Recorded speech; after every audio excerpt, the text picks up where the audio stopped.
vir die polisie beampte vertel waar die roof gebeur het. Dus die enigste reaksie wat ek gekry het was, maar daar is 'n bitter gevaarlike robot.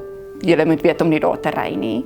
So onmiddellik is jy soos, joh, nou is dit my skuld. Jy weet, ek probeer net van die werk af huis toe gaan in 'n doodnormale straat. Dis nie 'n weird agterpaadjie wat ek gery het nie. Dis spitsverkeer. Dit was ongelooflik besig.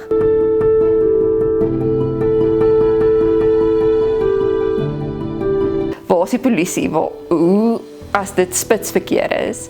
Hulle weet dis 'n gevaarlike robot. Waar is die polisie? Kom beman hulle nie daai tyd nie.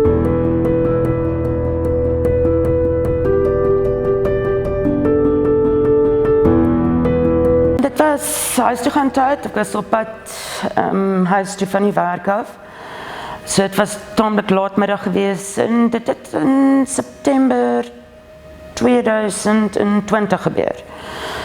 En ek weet nie of jy weet daar waar die SPCA is in Germiston nie, en ek wou in daai pad regsdraai, en ongelukkig nou is daar 'n groot plakkerskamp, jy weet by daai verkeerslig.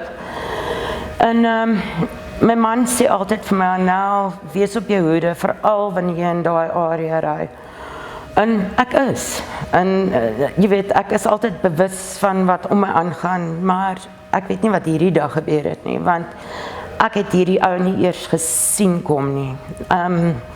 Ek was omtrent die derde kar gewees van vooraf, en daar was voertuie agter my en langs my ook gewees, en die volgende oomblik hoor ek net, doa, en toe is dit hierdie ou wat my venster breek. Man, dit was vir jou 'n groot skok gewees.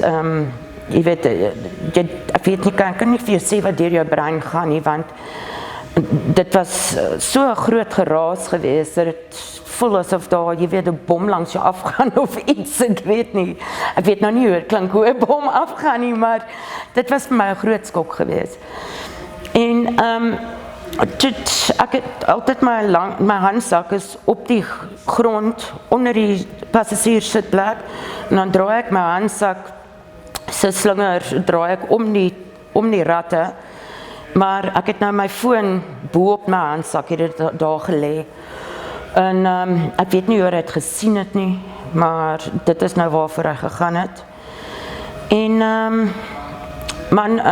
toe hy nou vir die handsak gaan, hy het so 'n glibberige baadjie aangehad, en toe kon ek nou nie vas 'n plek aan die baadjie kry nie, want dit was so glibberig, maar ons het begin worstel, en hy het, die zip was omtrent tot hier gewees, toe het hy dan 'n trei onder aan die baadjie aangehad, waaraan ek hom kon gryp.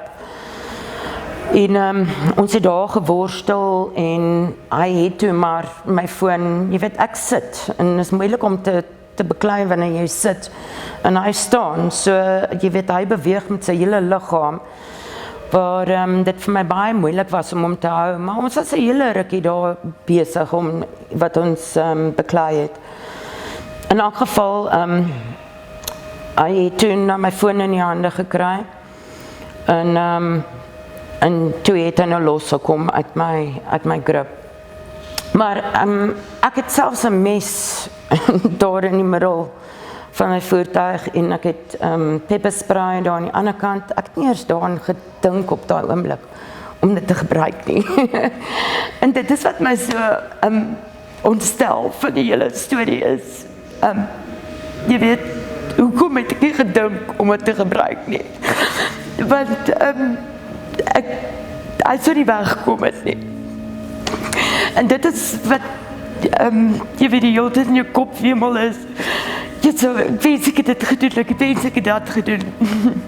Maar anyway, die ou is toe weg. En ek het uit my kar uitgeklim, en na die ouetjie wat agter my gestaan het, hy het sy kop so uit die venster uitgedruk en gevra of ek alright is, en ek het na hom toe gegaan, en ek het hom gesê, het jy gesien wat gebeur het, jy gesien wat gebeur het, en ek was in bewerasies, en toe sien ek, hy het sy vuurwapen so tussen sy bene, maar hy het ook gesit en bewe, anyway, en ek vra toe vir hom, en ek kon nie verstaan, maar hoekom het jy my nie kom help nie? Hoekom het jy nie iets gedoen nie? Hy sê nee, jy weet, hy mag nie skiet nie, maar ek kon nie verstaan dat hy, jy weet, hoekom het hy nie ten minste uit 'n kar uitgeklim om my te kom help nie. Maar in elk geval, jy weet, dit het nou gebeur soos wat dit gebeur het. Maar hy het daarom toegelaat dat ek sy foon gebruik. En my man was so 3 minute na my. Dankie Vader, was hy daar gewees. My man het ook gevra, jy weet wat het gebeur, en ek die hele storie aan hom verduidelik. En ja, van daar af het ons geraai direk polisiestasie toe.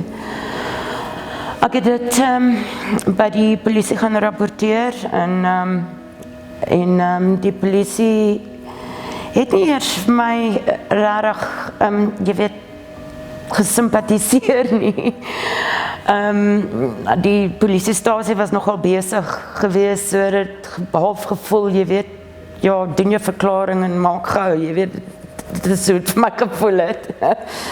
Ek het aan die polisieman verduidelik, ek het die ou se bloed oor my hande gehad, en ek het vir hom gevra, jy weet, wil julle nie miskien net 'n monster neem van die bloed wat op my hand is nie, want jy weet, julle kan die ou miskien vang, miskien het hy vorige, jy weet, crime gedoen, wat julle, jy weet, hom kan kry op julle databasis of iets, want, maar nee, hulle het nie, ek weet nie of ek miskien te veel movies kyk nie. Ek weet nie of daar so iets is, of hulle dit in Suid-Afrika doen nie, maar ja, dit was basies maar net die verklaring wat ek moes aflê, en hy het gevra wat is die waarde van die goed wat gesteel is en gebreek is, en ek het dit vir hom gegee. Maar jy weet, dit is so half van, hulle vra nie eers vir jou, is jy right, het jy counseling nodig, het jy so enigiets nie, jy weet, dit is maar net, ag ja, dit gebeur elke dag, jy weet, dit is nie 'n biggie nie, jy is alright, maar nee, dit is vir my nogal skokkend gewees. Wel, ek het toe nog gewerk, en jy weet, ek moes natuurlijk, eintlik nog voordat dit gebeur het, was ek al, jy weet, 'n bietjie angstig gewees, en ek het stress gehad, veral werkstress. En julle moet verstaan, het was nou net daar by die COVID-tyd en alles, en het was groot druk gewees. So, ek was al voor dit by die dokter gewees vir, jy weet, net iets om my te help te ontspan, want die druk was erg gewees. So, hierdie was maar nou net die cherry op die koek, the thing that broke the water back, jy weet, dit is, so, daai eerste week kon ek nie werk toe gaan nie. Ek was, jy weet, dis die enigste route wat ek nou kon werk toe neem, so ek kon nie eers daai route ry nie. Ek kon natuurlijk nie eers slaap in die aande nie, want jy weet, dit speel dit draai die hele tyd in jou kop. En dan natuurlijk, ek het al klaar van, jy weet, 'n bietjie angsaanvalle gehad, maar glad nie so ernstig soos wat ek toe nou agtergekom het hierdie nadat dit gebeur het nie. Die oomblik wanneer jy wil aan die slaap raak, dit is wanneer my angsaanvalle gekom het. En ek kan nie vir jou sê nie dat dit voel asof ek eintlik 'n hartaanval gaan kry, en dan spring ek daar op, en dan maak ek my man wakker, en hy moet die volgende dag gaan werk. I mean, come on man, ek kan hom nie uit die slaap uithou nie. En hy moet my nou die hele tyd bystaan en vir my sê, Anel, dis net 'n angsaanval wat jy kry, ontspan, probeer slaap, probeer dit, maar maak nie saak wat enigiemand vir jou sê nie, dit gaan nie weg nie. Ek het met dit, dit was nou 'n week na dit gewees, maar ek het toe, na daai week moes ek nou terug gaan werk toe. En nou is dit 'n week se werk wat jy verloor het. En nou moet jy, nou jy nog daai werkstres wat jy, nou moet jy opvang met jou werk ook. Ek kan nie vir jou sê hoeveel, ek is gewoonlik 'n perfectionist met my werk. Ek kyk na detail en van toe af, van daai aanval, ek kan nie vir jou sê hoeveel foute ek by die werk gemaak het nie. Ek was in verkope gewees, so ek moes die hele tyd mense sien in ons ontvangs.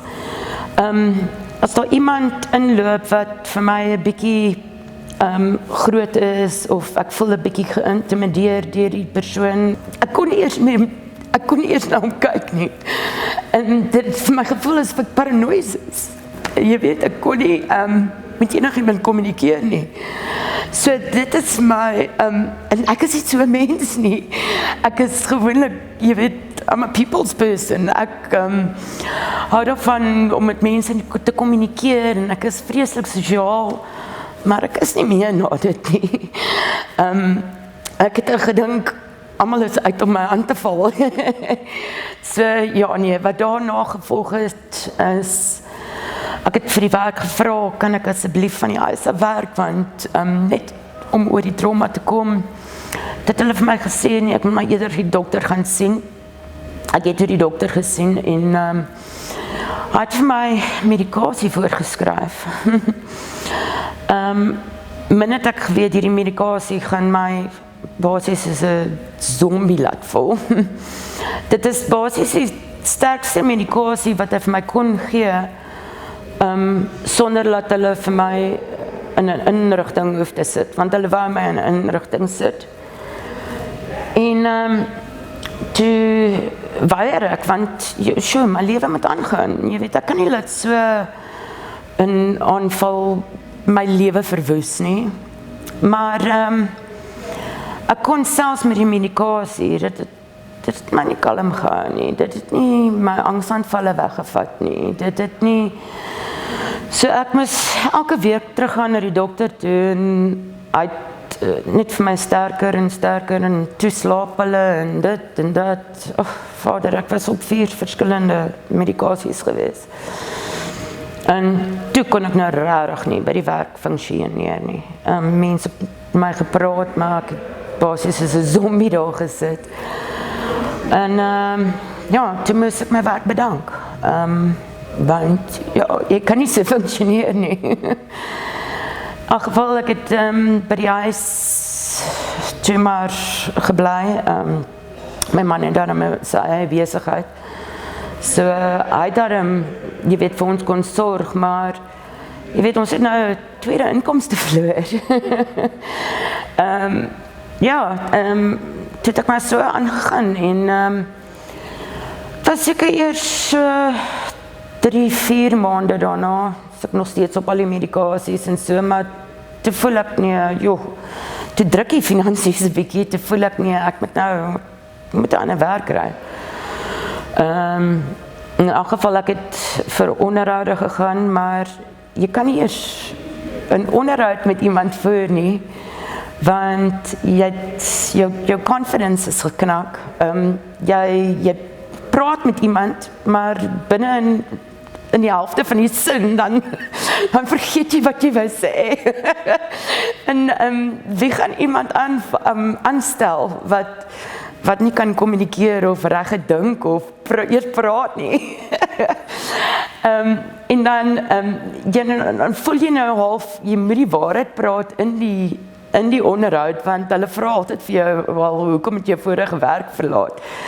En dan moet jy nou vir hulle vertel.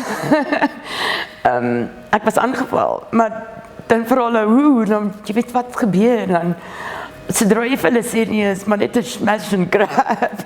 En dan dink hulle, okay, maar dis ernstig, nie? Ja, jy weet nie, totdat dit met jouself gebeur. Dit is eintlik baie ernstig. So, ja.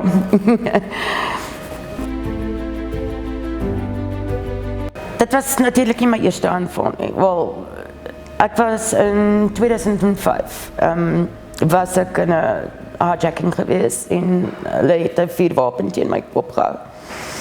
So, dit kon ek verwerk. Jy sal dit nie glo nie, man. Toe was ek jonk gewees. Jy weet, en ek was nog al die jare tomboy en ek het saam met die manne, jy weet, gaan skiet en dinge doen en jy weet, ek was baie aktief in sport en toe was ek sterk geweest en dit het my nie eers getraak nie. Ek het vinnig daaroor gekom, ek het nie beraders gaan sien nie, ek het nie medikasie gebruik nie. Maar ek weet nie hoekom hierdie smash and grab my so gevang is nie. Ek weet nie of dit was dat daai eerste aanval die altyd in my agterbewussyn was nie en hierdie dit nou maar net uitgebring het nie. Ek weet nie of dit 'n tipe van 'n net compounding was nie. Jy weet, omdat ek wel voordat hierdie smash and grab gebeur het, was ek onder geweldige stres gewees nie. So, en ek weet nie of dit is omdat ek nou ouer is en 'n bietjie meer weerbaar is nie. Ek het angsaanvalle vir ek was op die medikasie vir meer as 'n jaar gewees. Ja, angsaanvalle gedurig, maar dit nou minder geraak. Het is nou minder geraak vandat ek myself probeer empower. In daai tyd voor die smash and grab gebeur het ek vir 'n vuurwapen lisensie aansoek gedoen, maar na die smash and grab het die vuurwapen eers gekom, kon ek eers optel, maar toe het ek nie eers die guts of die ek kon nie die vuurwapen gebruik nie. Ek was te bang. Jy moet sien, dan neem my man my na die skietbaan toe, en dan wil ek op die grond neerval, want ek is so flippend bang vir die skote wat op my klap. En toe dink ek by myself, ek kan nie 'n vuurwapen dra, terwyl ek so angstig en jy weet, ek sal dit nie eers, wat as hulle sien, ek het iets, en dan vat hulle dit van my af en gebruik dit teen my, so vir my kon ek nie eers in die eerste ruk my vuurwapen dra nie. Dit is hoe bang ek vir dit was. Geleidelik het ek myself empower, ek het begin boksklasse doen, ek het begin Brazilian Jiu-Jitsu doen, maar ek het gevoel dat miskien my fiksheid beter gemaak, maar dit gaan jou nie voorberei nie, want 'n vrou is rarig, wanneer het kom by teen 'n man se krag, jy kan dit nie vergelyk nie.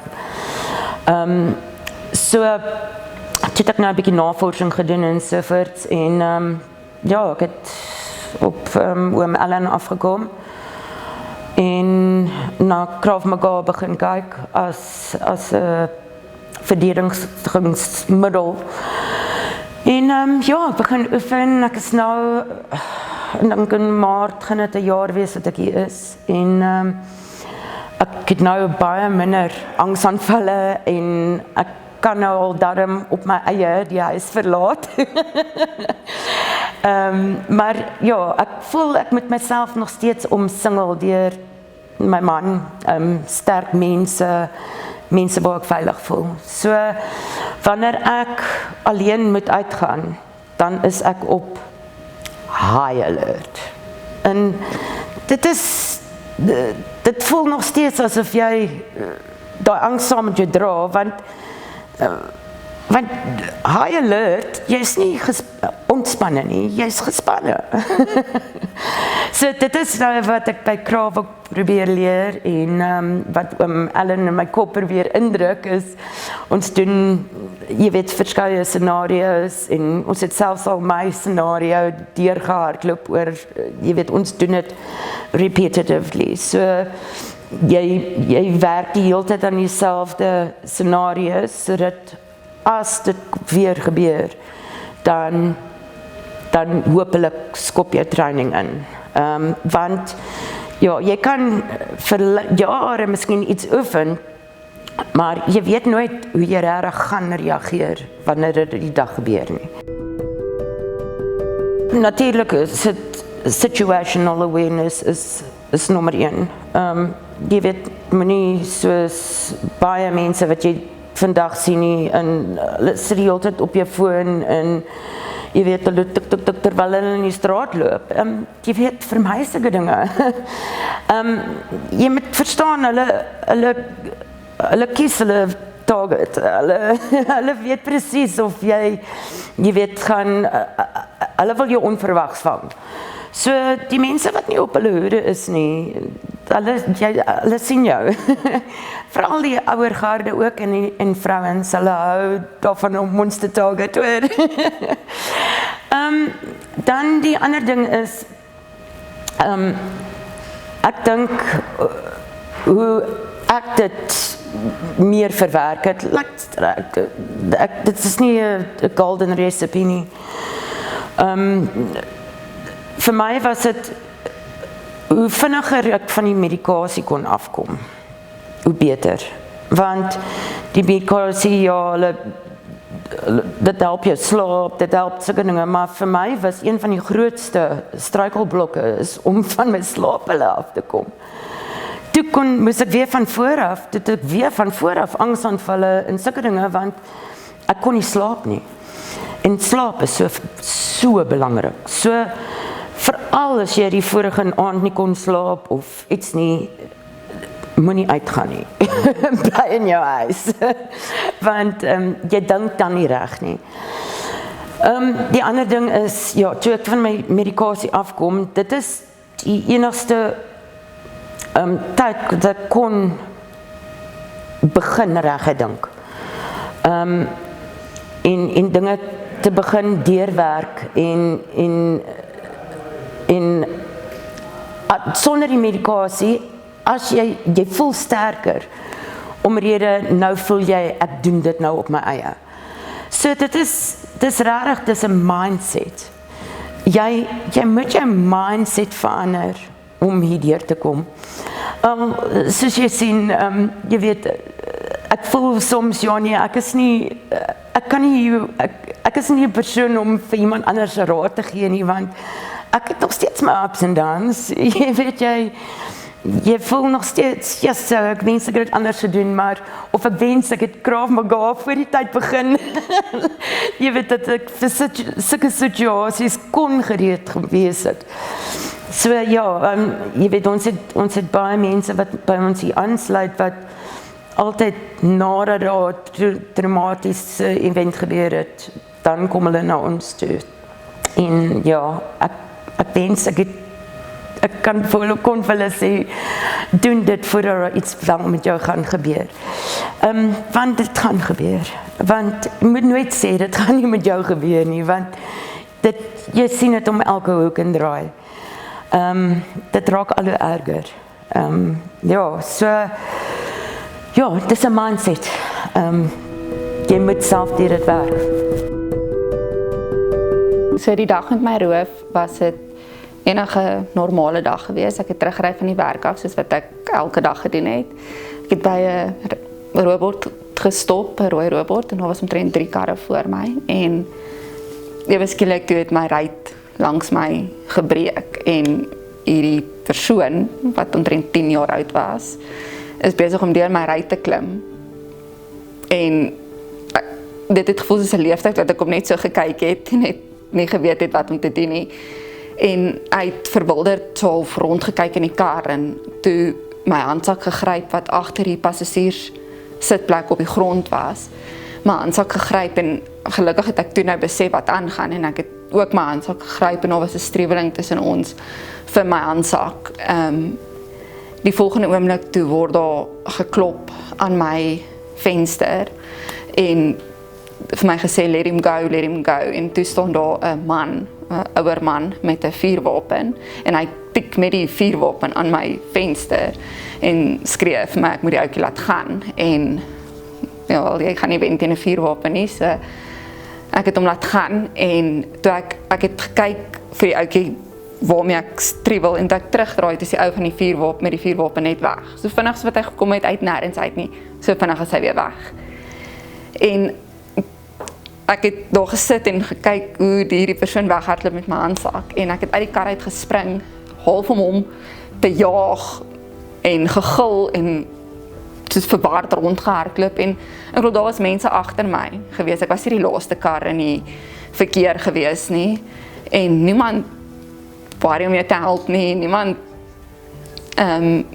waar om jou te help nie, niemand weet klim uit of hoor of jou right is nie, ek hardloop daar hysteries in die strate rond, halfpad in die stad af toe onthou ek my kar staan nog aangesluit, ek moet terug gaan na hom toe, maar daar gaan 1000 dinge deur jou kop en jy is verward en jy weet wat om te doen nie en so ek het omgedraai en teruggehardloop na my kar toe en teen daai tyd was die roebord obviously al groen gewees en ek het daar weggejaag en ek het so gebewe dat ek is nou nog nie heeltemal seker hoe ek gegaan van waar hulle my geroof het tot op my man se werk nie, want dit was 'n goeie seker 5-8 kilos gewees wat ek nog moes gery het. So ek het geen idee hoe ek daar gekom nie. Dit was ja, want ek het so gebewe, ek weet nie. En ek het by my man se werk aangekom en vir hom verduidelik tussen al die trane en hysterie deur wat gebeur het. En ons is polisiestasie toe. Ek was omtrent so 5 uur, net na 5 by die polisiestasie. En ons was daar net met hulle skofverandering. En die polisiestasie was oorvol, want obviously dis skofverandering, so niemand word op daai stadium gehelp nie. So almal staan in hierdie lang queue en dis net massas mense. En ek het nie kans gesien daarvoor nie. Ek het vir gesê ek wil huis toe gaan en ek wil net nie nou hier wees nie.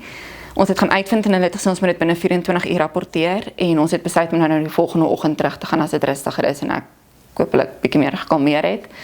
En ons is huis toe en die volgende oggend is ons polisiestasie toe en ons het dit gaan rapporteer en daar was nie super baie simpatie van die polisiebeampte af nie. Ek kan so goed onthou uit my gevra waar dit gebeur en ek het op hom probeer te verduidelik, want ek is nie seker van die straatname nie, en ek het hom probeer verduidelik, en hy sê, o ja, nee, hy ken die robot goed, hy sê, vir wat ry julle nog daar? Julle moet weet om nie daar te ry nie, daar is 'n verskriklike gevaarlike robot.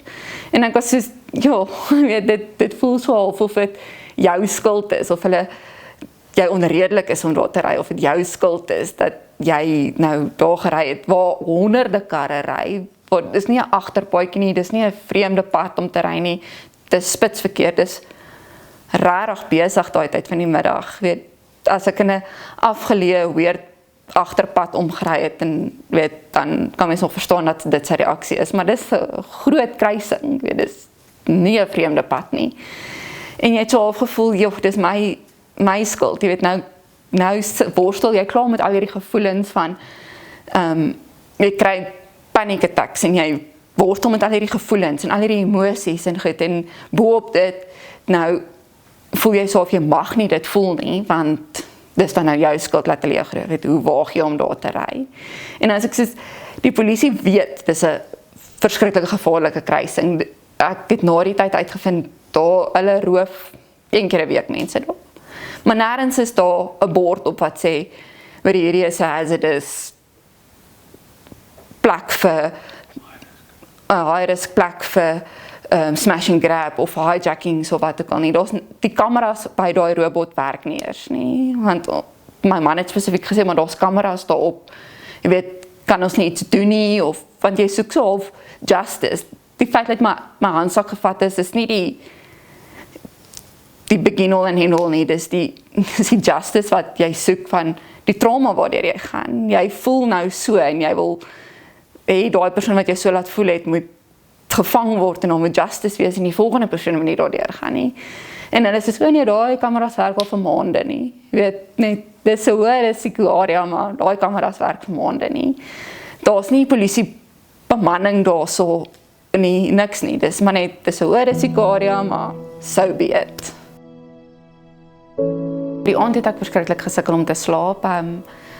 Ek het ja, paar rondgerol en elke geluidjie wat jy hoor, is jy op jou hoede, as daar net ietsie taart in die huis is, dan wil jy weet wat dit is, of enige geluid buitekant, so ek het verskriklik gesukkel om te slaap.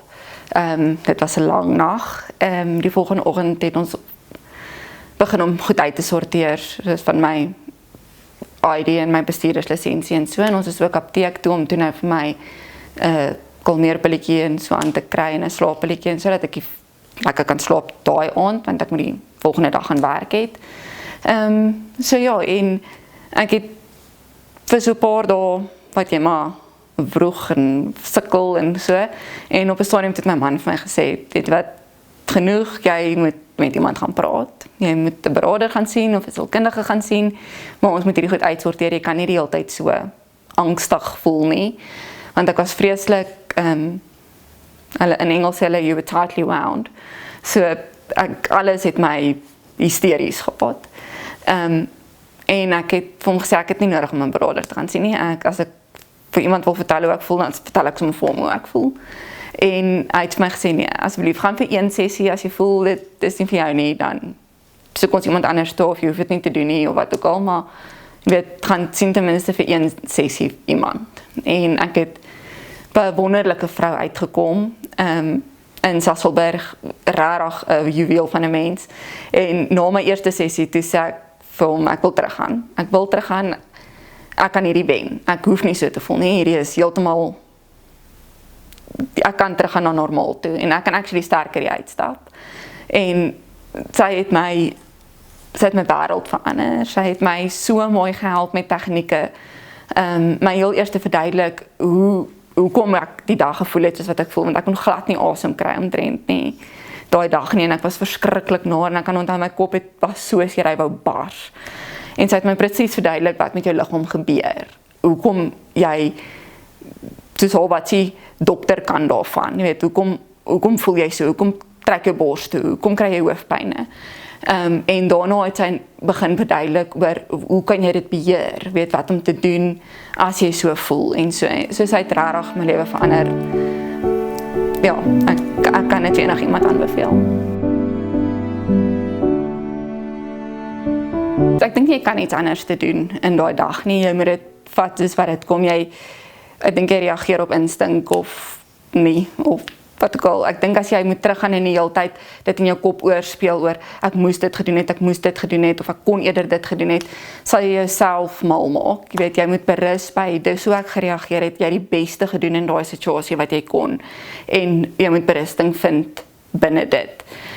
Raad wat ek sal gee is, as jy ooit deur so iets gaan vir berading. Kry 'n beraader wat vir jou werk, so met wie jy gemaklik is, gaan vir berading, om dit te vermy, of te verhoed, sit jou goed in die boot, wees bewus van wat om jou aangaan, en ja, probeer, as jy ooit in so 'n situasie kom, dit is makliker gesê as gedaan, maar probeer so kalm as moontlik bly, ek dink as hulle 'n vuurwapen op jou uittrek, niks is meer belangrik as jou lewe nie, so gee die goed wat hulle wil hê, en kom daar weg, kry jouself uit daai situasie uit.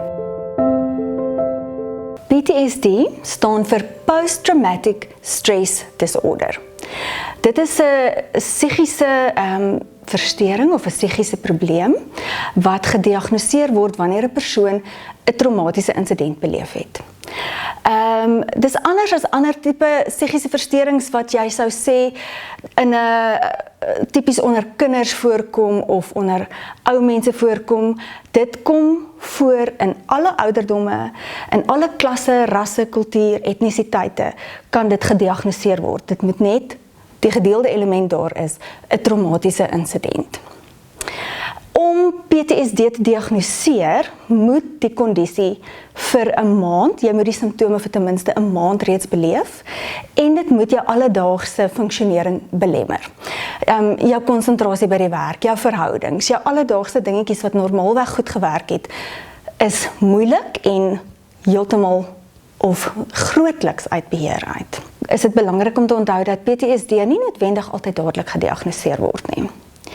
Dit kan selfs 3 maande of meer na die insident by jou pos vat. So nou het jy hierdie traumatiese insident en jy voel, ag weet jy, ek sal 'n bietjie jittery of wat ook al, en jy voel jy koop, en dan 3 of 4 of 5 maande later, dan tref hierdie bom jou. So dit is nie te sê dat dit dadelik gediagnoseer hoef te word nie, en dit kan vir jare aanhou, as jy nie die regte behandeling kry nie. Nou PTSD, om die formele diagnose te maak, gaan kyk ons na simptome wat in 4 verskillende kategorieë val. So ons gaan kyk na simptome wat ons noem 'n inbraak maak. Die eerste kategorie is 'n inbraak van gedagtes in jou gedagtewêreld. So ewe skielik, jy maak kos, jy voel alles is onder beheer en die volgende oomblik uit nêrens uit, woeps, het jy hierdie terugflits ewe skielik van hierdie gebeurtenis van die persoon wat jou hangertjie om jou nek afgegryp het. En op daai oomblik voel dit vir jou asof dit presies nou weer gebeur. Dit kan 'n jaar later wees, dit kan 3 jaar later wees as jy nie gegaan het vir berading of voor nie. En ewe skielik kom hierdie terugflits. Pum! En net daar in daai moment as jy weer terug in daai traumatiese gebeurtenis. Nagmerries is ook 'n inbraak in jou gedagtewêreld. Terwyl jy sit en gesels en praat, ewe skielik kry jy net 'n herinnering wat net oppop. So ons gaan kyk na simptome wat dit dan betref. Dan gaan kyk ons na simptome om te kyk na vermydingssimptome. Met ander woorde, wat is die persoon besig om te vermy in hulle lewe wat hulle nie voorheen vermy het nie? Tipies sal dit nou wees dat met iets soos 'n smash and grab sal dit wees dat 'n persoon nie die area waar dit gebeur het wil vermy. Maar nou is dit is jou pad na jou werk toe. So daar's dalk net soveel ompaaie wat jy kan vat. En nou kom jy reg, maar éventueel raak dit nou erger. Nou kan jy ewe skielik nie meer in die gebied inry nie. Nou is dit nie van ompraatjies nie. Nou begin jy jou gebied en jy begin nou aansoek doen om van die huis af te werk. En dan kan dit eskaleer na, weet jy wat, dit het by 'n robot gebeur, so nou die robot hier sommer by my huis is nou ewe skielik 'n probleem. So nou begin jy al hoe meer goeders in jou wêreld vermy wat link met daai smash and grab byvoorbeeld en jou wêreld raak kleiner. Jy vermy mense, situasies, gesprekke, televisieprogramme, beelde wat jy altyd na sou kon kyk of luister of hoor wat jy nie meer kan doen nie. So ons gaan kyk na vermydingssimptome. Die derde kategorie is, ons gaan kyk na 'n wisseling in jou kognitiewe en emosionele wêreld. Met ander woorde, ons gaan kyk na jou konsentrasievlakke. Jy was 'n goed georganiseerde persoon voor die tyd en ewe skielik kan jy net nooit onthou waar het ek my sleutel gesit nie. En dan die frustrasie daarvan is enorm. Dit trigger onmiddellik trane, woede.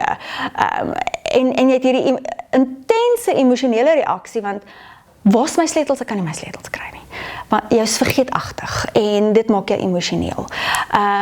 Ewe skielik sukkel jy om by die werk te konsentreer.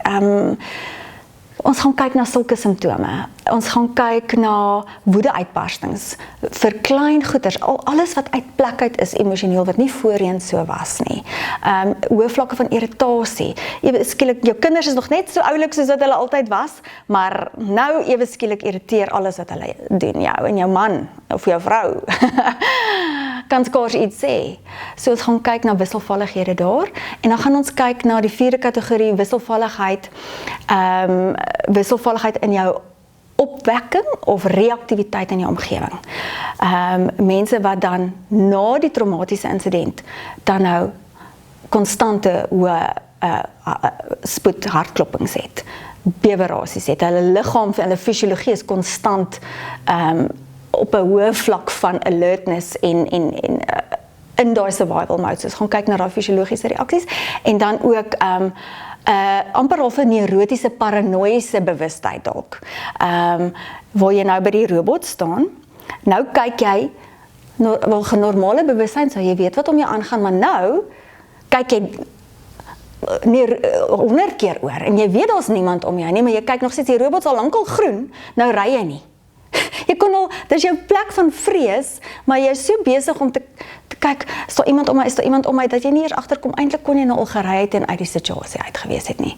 So dan 'n hoë vlak van opgewektheid, as ek dit so kan sê, of die teenoorgestelde. Omdat jou liggaam wel in daai survival mode bly, kan jy ontsaglik moeg raak. Is nie dieselfde as depressie nie, alhoewel depressie ook éventueel gediagnoseer kan word saam met PTSD. Dis net jou liggaam is konstant besig om so hard te werk om hierdie emosionele ervaring van die trauma te te contain, as ek dit so kan sê, dat dit uitgeput raak en jy raak moeg en die pap val deur jou hande, as ek dit so kan sê. So ons kyk in daai 4 kategorieë. Jy hoef nie simptome in al 4 kategorieë te hê nie, maar dit moet jou daaglikse funksionering belemmer. Die eerste ding wat mens doen is, ek sê dit nou eers in 'n kategorie sit. Ek sou sê jy het 'n gedefinieerde gemeenskapsgeweld beleef, en dan kan jy enige iets van die volgende 3 kategorieë beleef. Of 'n akute trauma. 'n Akute trauma is wanneer jy dit heel waarskynlik die eerste keer is wat jy met daardie spesifieke trauma te doen kry. As ons nou praat van smash and grab byvoorbeeld, dit is nou die eerste keer wat jy 'n smash and grab beleef het. Gaan jy 'n akute trauma beleef wat sterk, kort en kragtig is. Dan kan jy 'n kroniese vlak daarvan beleef, as jy herhaaldelik deur iets soos 'n smash and grab gegaan het. Dit is dieselfde tipe trauma, maar wat jy 'n paar keer beleef het in die kategorie van gemeenskapsgeweld. Dan kry jy 'n moontlikheid van komplekse trauma. Dit is nou as jy, nou het jy nie net 'n smash and grab beleef nie. Jy is nou reeds iemand wat groot geword het in 'n huis waar daar geweld was, en jy het al te doen gekry met seksuele mishandeling, jy is deur 'n egskeiding, nou ry jy in jou kar, jy het nou reeds hierdie goeters in jou wese going on, en bo op dit kom 'n smash and grab. So nou het jy 'n komplekse trauma. So elkeen van daardie kategorieë word anders na gekyk en hanteer. 'n Definitiewe ja. En ek sê dit nie omdat ek in hierdie beroep werk nie. Ek gaan vir jou 'n wetenskaplike antwoord gee. Trauma, die maklike antwoord is trauma sit in jou lyf vas. Hoekom? Ons neem ons leefwêreld deur ons sintuie in. Alles wat jy sien en hoor en voel op jou vel of in jou wese, ruik of proe, is inligting wat ingeneem word. Nou daai inligting wat ingeneem word, jou brein skryf dan 'n spesifieke kode na aanleiding van daardie inligting, of wat ons eerder sal noem 'n neurologiese baan. Neurological pathways praat ons van. En daai neurologiese baan connect dan met daai inligting aan 'n spesifieke emosie en gedrag. So nou, kom ons vat 'n positiewe voorbeeld. Ek hou vreeslik van rooi rose. So ek sien 'n rooi roos, ek hou van wat ek sien, ek vat aan hom, ek weet hoe hy voel, dit het vir my 'n interessante tekstuur, ek ruik en dit herinner my aan my ouma se parfuum, en dadelik het ek hierdie neurologiese baan geskryf, hierdie sensoriese inligting het vir my 'n positiewe emosie laat beleef, wat my laat voel, ek kan onthou sommer hoe oulik my ouma was ook nou sommer, en dis mooi en ek voel lekker. Maar nou gebeur 'n trauma. As dit akuut is, dis eerste keer, dit is iets wat jy dink, ag, ek gaan dit sommer maklik prosesseer. Daar is 'n neurale baan geskryf.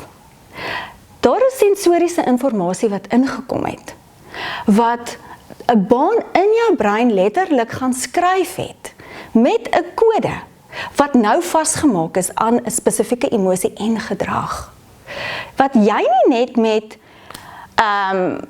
met 'n slaappilletjie kan regmaak nie.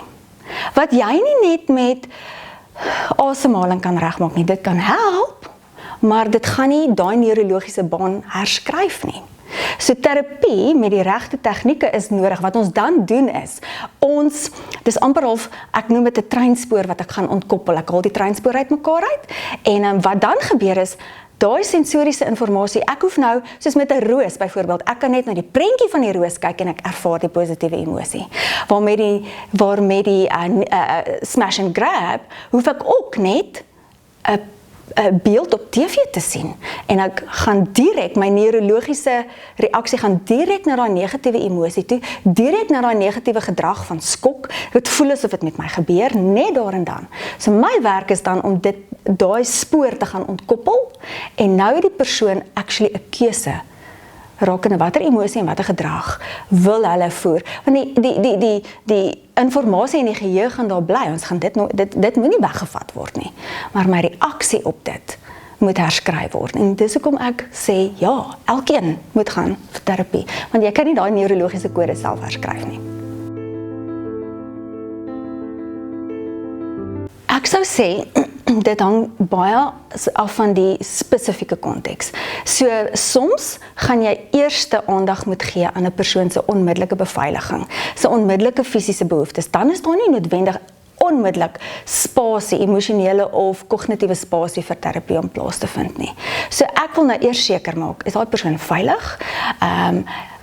Word sy fisiologiese behoeftes aan voldoen? As daar beserings is, moet daar beserings. So as daai goed onder beheer is, dan ja, dan so gou as moontlik. Binne die eerste 72 uur is die beste tyd vir wat ons noem traumatic incident stress debriefing. Beteken nie dat dit nie gehelp kan word as jy langer gewag het nie. Beteken net, dit is net makliker om dit dan te doen, want dit gaan 'n ripple effek hê. Dis soos daai neurologiese baan wat ons nou net van gepraat het, is nou geskryf. Nou sien dit soos 'n grasperk met hierdie mooiste groen gras. As iemand 1 of 2 of 3 keer oor dit loop, gaan die grasperk nie iets oorkom nie. Die grasies word so 'n bietjie getrap, maar hulle kom weer op. Maar nou is daar 1000 keer wat oor daai grasperk geloop word, heen en weer, en later is daar nie eers meer gras wat groei nie, is hierdie grondpaadjie en die grasperk word in 2 verdeel. Selfs met daai neurologiese baan, hoe langer jy hom los, en hoe meer kere daai sensoriese triggers gevorm word, hoe dieper gaan lê daai neurologiese baan in jou brein, in jou fisiologie, en hoe moeiliker is dit om wat moet jy nou gaan doen? Nou moet jy gras gaan koop, jy moet dit gaan plant, jy moet arbeiders betaal, jy moet die paadjie, en dan moet jy dit water gee, en dan moet jy die gras weer uitrol om die grasperk weer glad te kry. So die moeite daarvan is meer.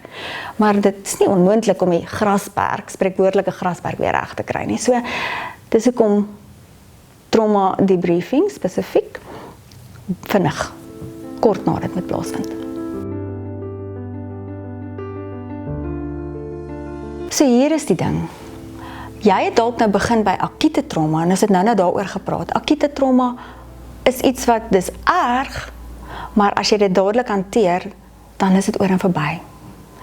Wanneer jy dit nou los, dan beweeg jy nou na die kategorie van komplekse trauma. Hoekom? Want, nou het jy byvoorbeeld dalk jou werk verloor. Nou daar 'n finansiële impak. Of, kom ons sê, dit is nie so intens nie. Kom ons sê, jy val meer in die kategorie van jou emosionele wisselvalligheid en jy sukkel om te slaap. Die punt is, jou man of jou vrou ken jou nie so nie. Dis nie met wie hulle getrou het nie. En jy jouself, dis nie wie jy gemaak is om te wees nie. Something happened. En dit kan, die ripple effek daarvan, kan veroorsaak dat jy éventueel in jou lewe nou nie net meer sit met trauma-hantering nie, maar nou moet jy dalk 'n huweliksberader gaan sien. Of jou kinders, onthou net die sekondêre impak van daai trauma op jou kinders as jy kinders het. Want hulle sien hoe mamma en pappa verander het. Hulle sien mamma en pappa of pappa het woede-uitbarstings wat hulle nooit voorheen gehad. En daai woede-uitbarstings word op hulle uitgehaal, of wil jy nie noodwendig dit so hê nie. Jy kan dit nie altyd beheer nie. So, nou moet jou kinders gaan vir terapie, want hulle het emosionele wonde. So die negatiewe emosies en die negatiewe gedrag wat daarmee gekoppel is, as dit gelos word, eskaleer net in 'n ander dimensies in wat nie nodig was nie. En dit maak dat terapie dan langer duur, duurder kos en ander onskuldige partye ook ingetrek word in dit. En al is jy nie getroud nie en al het jy nie kinders nie, jy as mens het jou vryheid verloor.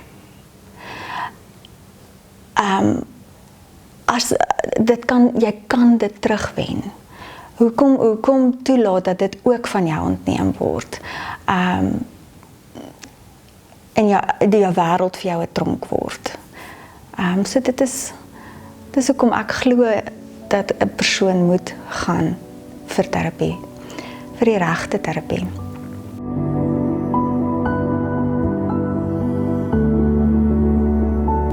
Dis 'n baie belangrike vraag daai. Want alhoewel jy 'n geopgeleide persoon is in een of ander veld van sielkunde of berading, beteken dit nie dat daai persoon noodwendig die regte persoon is vir traumahantering nie. Traumahantering het ander tegnieke nodig as wat jy depressie sou hanteer mee, of as wat jy 'n kind met ADHD en die emosionele prosesse rakende dit hanteer. So, as jy 'n trauma beleef het, wat ek wil hê van 'n terapeut, is ek wil weet,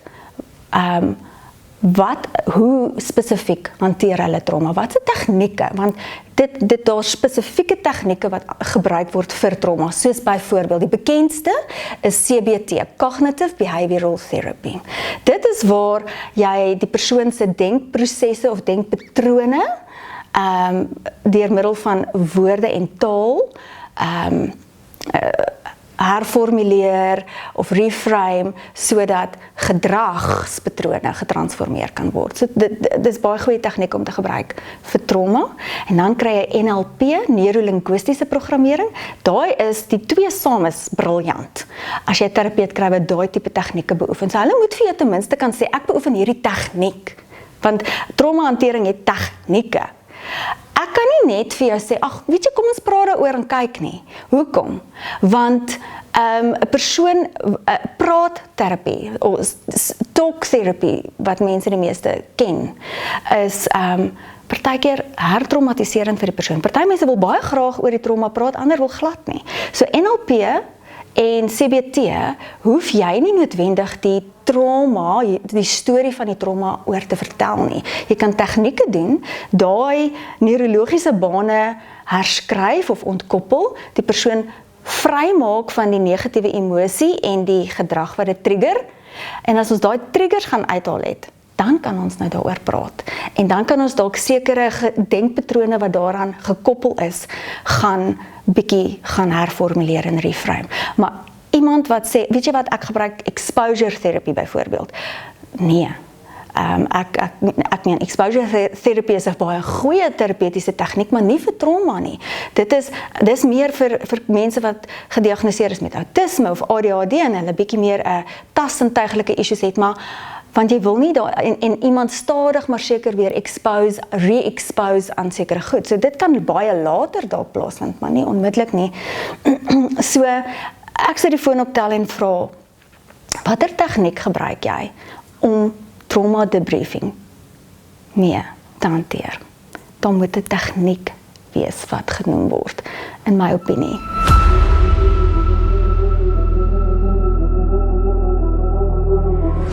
My name is Alan. I was in the Special Forces for several years, into Reconnaissance Commando.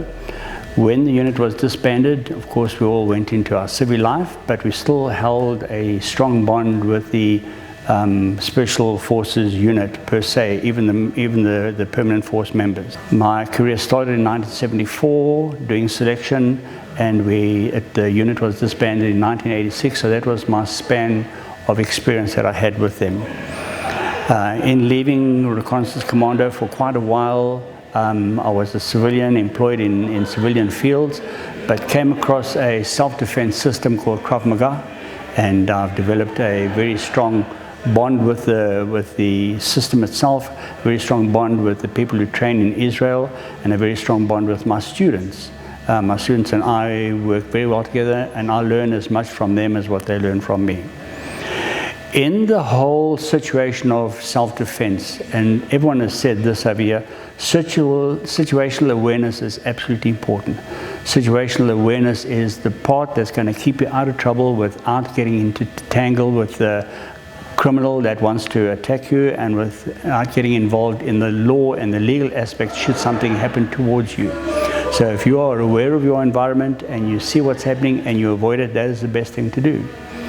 In general, what happens is people go out and they do lectures on situational awareness, and they make a packet of money just reiterating and repeating what they've heard about you have to have an alarm system, you have to be careful of who's walking around, you have to do a whole bunch of security things around your house, around your farm, around your car, wherever you move.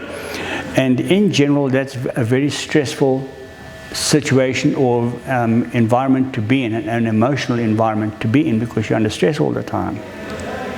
In Krav Maga, we have certain zones that we operate in. We have a white zone where we're in a completely protected environment where we don't have to worry about any crime or criminals coming in there. However, that can be breached at any time immediately. We have a yellow zone where you're slightly more cautious about where you are. So if you leave the front door of your home, you are in the yellow zone because your property might have been invaded. When you get onto the street with your car or where you're walking, you're in a yellow zone. You have to be aware of the situation. And they carry on like this, and we have the white, yellow, orange, red, black zones that we have. So white is safe, yellow is cautious, orange is more cautious because you seem to see something dangerous. Red, you see danger and it's heading towards you, and black, you're in a fight. So those are the sort of zones that we have. And to live in that worry about what zone am I in now, and things like it is stressful. So what we do in the self-defense community, in our system, in IKR South Africa, is we condense the situation and we see, in my environment, let me set a benchmark of how people are behaving for that particular environment. So if I'm stepping out of my house, does everything look normal? There's a guy sitting on the pavement, he looks suspicious, I haven't seen him ever before, and he really doesn't belong there, and there's no reason for anyone to sit there. I have to be cautious about that. I don't have to be paranoid and get my pistol out and do all sorts of funny things. I have to be cautious about that. If I step out of the house or I drive and he starts stepping up and he picks up something, now I've got to be extra cautious. Now I'm in the orange zone, I see something dangerous happening. As I drive past him, I see him moving in a certain way. Now I'm in the red zone, the danger is coming towards me. I need to take some care. If he's suddenly in my window and he's breaking the thing, now I'm in the black zone, now I have to do some fighting. So in the main, in 20 seconds, something like that could have happened. So I've set the benchmark, I see he's over there, I'm cautious. What should I do? Well, don't get into the car. Stay one side, don't get involved, wait till he moves away, or call someone to inquire and get him to move away over there. So that's the situational awareness that we have to set as a benchmark. If I'm going from here into a mall and a shopping mall, and I set a benchmark there. I park my car here, I see all the cars are parked, I see people walking up and down with trolleys, but I see 4 guys with hoodies over there. It might be a hot day, it might be winter, but their hoodies are on, and it's abnormal. They're not pushing trolleys, they're not shopping, they're just there talking amongst one another. It seems suspicious. So I need to see, what can I do? If I can't get away from there and I have to do shopping, I would go to security and say, those 4 guys, they look a little bit suspicious. He might say to me, no, they're cleaners, they're waiting for someone, or we know about them. Then I'm cool with that. If he says, no, well, let me go and have a look, I'm cool with that too. You see, something has been done, situational awareness. I don't get in there and approach. I send someone else to do that. I'm not looking for trouble. I want to avoid trouble. And this is the benchmark we need to set wherever we go. And it's a quick thing. You just go see how are people behaving. Something strange will pop up. And you will see, wait a minute, that's strange. That's not good. Let me do something about it now. Let me get into my car and go. If I'm at my shopping center, there's a place they call the Yard of Ale, where there's a lot of drinking and socializing taking place. Last night there was a particular confrontation, and a guy was driving up a one-way, and I saw this and I could take care of it. And I went and I took care of it, and we got the guy to drive away. But I saw what it was something strange happening over here. I went there on my own, I did something about it. I could do something there. If it were 2 people having a fight, running out of the bar, and now it's a street fight onto the parking lot, things like that, I don't get involved in that. I get the security to come and get involved with the fight over there. It's got nothing to do with me. I don't want to die because I thought I was a good guy and let me step in and help. Has nothing to do with me. Let me get into my car. I haven't even bought the milk or the bread or whatever it is I wanted to go. Let me get into my car and drive away from that over here. And this is the attitude that one should have. Everyone should have. Set a benchmark and live according to that particular benchmark. It's going to save you living a life of stress. You'll be in the yellow zone all the time, and if you see something orange happening over here, there's danger, avoid the danger. If the danger is coming towards you, you need to do something. Get away very quickly or confront the threat. Usually a confrontation itself, hey, I'm watching you, also dissipate the situation in Ecuador. So that's a situational awareness that we work on to make things a little bit better for us and easy for us. And if you practice it a lot and have fun doing it, it's serious. But it's nice to be able to spot these things and say, hey, my sweetie, let's just leave this place over here. Or my wife will see it and say, that looks a little bit funny, Alan. And I say, yeah, you're quite right, but to me, you're a little bit, I don't say this to her, I think you're a little bit over worried, but I'll take care of it, and she'll work with me as to what I decide to do. So I'm the fighter. I'll say, well, darling, get into the car, I'm going to go handle the situation, which won't happen. I say, sweetheart, you're right over here, let's get in the car, let's go shop somewhere else.